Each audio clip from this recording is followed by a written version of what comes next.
Makibaka, huwag matakot. Tandaan ninyo dito sa Investigador, walang sacred cow. Ang mga baka kapag nasa rancho, magandang pagmasdan.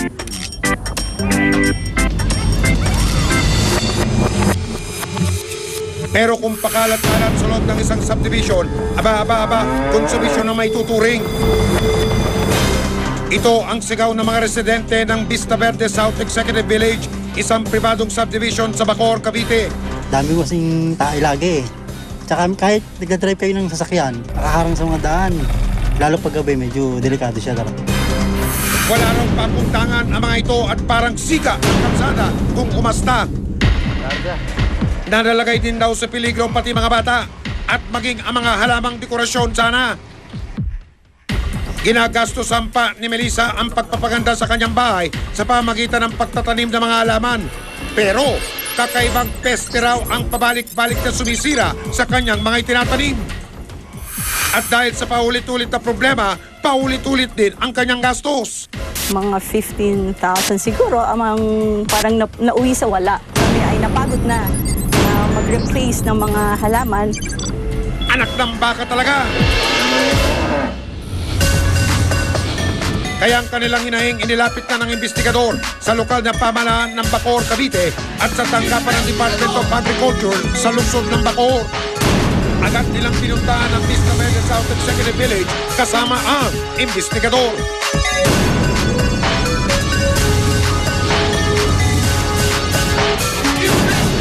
Nang mag-ikot ng mga otoridad, nakumpirma nila ang patuloy na pagkala ng mga tinutukoy na problema. Aminado silang matagal na itong inilapit sa kanila, pero hindi raw totoong wala silang ginawang aksyon dito noon. Pinuntahan namin yung mga may-ari, yung reklamo, pinaserox ko at ibinigay ko sa kanila. May receiving copy kami dito eh. Yung mga barangay captain, kinausap din namin. Ang akala namin, okay na.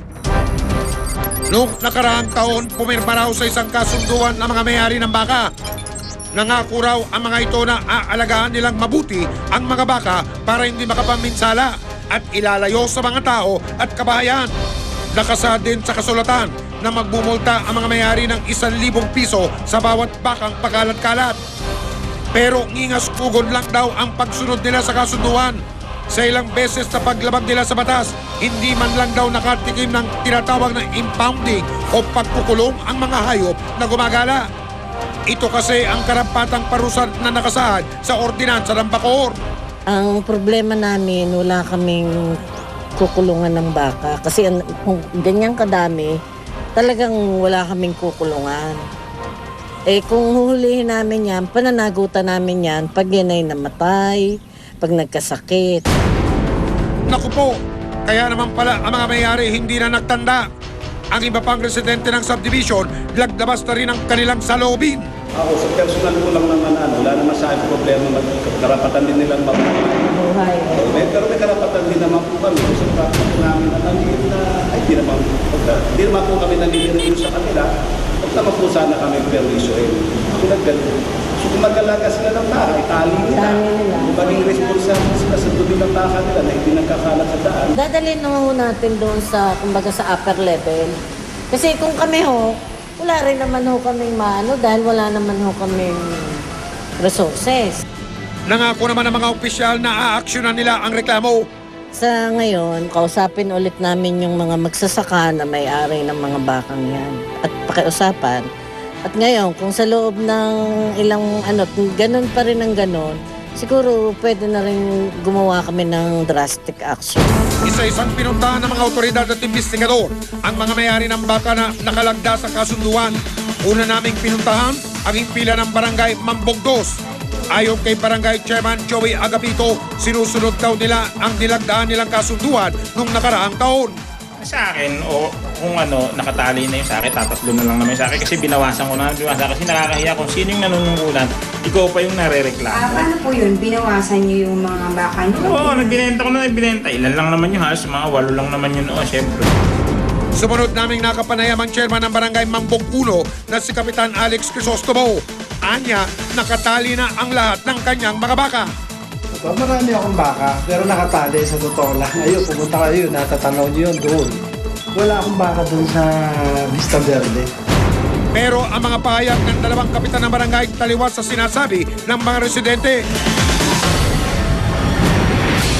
Samantalang ang kagawad ng Mambog Uno na kasama rin sa kasunduan, hindi alam kung lumalabas ng bakuran ang kanyang mga alaga. Meron din po kami doon eh. Ngayon po, di papacheck ko rin po sa nag-aalaga kung meron po kami nakagala. Baka po tatay ko po yung nag-aalaga. Opo. Kaya po, tatanong ko rin ko po para po sigurado. Nagbabala naman ang kinaukulan kung patuloy na lalabag sa ordinansa ang mga may-ari ng baka. Kukumpiskahin namin yung mga baka, kukuhanin na natin yung mga baka. Ipatutubos natin sa kanila. Kasi dito sa ordinansa, mayroon silang 2,005 o kaya pagkakulong ng 6 na buwan. Ating pong gobernador. Hiningi namin ang payag ng alkalde ng Bacoor ukol sa pagpapatupad ng batas na ito. Yan ay isa nating problema, no, na wala tayong impounding area. Meron tayo sa mga stray, sa mga aso, sa dogs. Nangako naman silang pagbubutihin nilang pagpapatupad ng ordinansa para maiwasan ang perwisyo sa kanilang nasasakupan. Pe-penalize natin may may-ari ng mga animals na to, no, yung mga baka na yan, na nakakaperwisyo. Ang problema ng mga sigang baka ng Vista Verde, pangsamantalang natapos sa pagbibitiw ng mga pangako. Pangakong may aaksyon sakaling muling mabuhay ang problema. Sa mga kinaukulan, tandaan ninyo, aasahan namin yan. Pabantayan ng investigador at inyong binitiwang salita. Susunod! Yung Typhoon Sendong naman, 2011, ang nakalap na pondo 3.4 million. Ang naibigay, walang butal, 2.5 million. So may natirang 900 plus thousand. Tanong din kung nasaan napunta ito. So when I will request for all the receipts of the donations and the disbursement, you will give it to me? No. What for? Transparency. What for? My answer is we can be transparent, but if we have people who we are able to present that.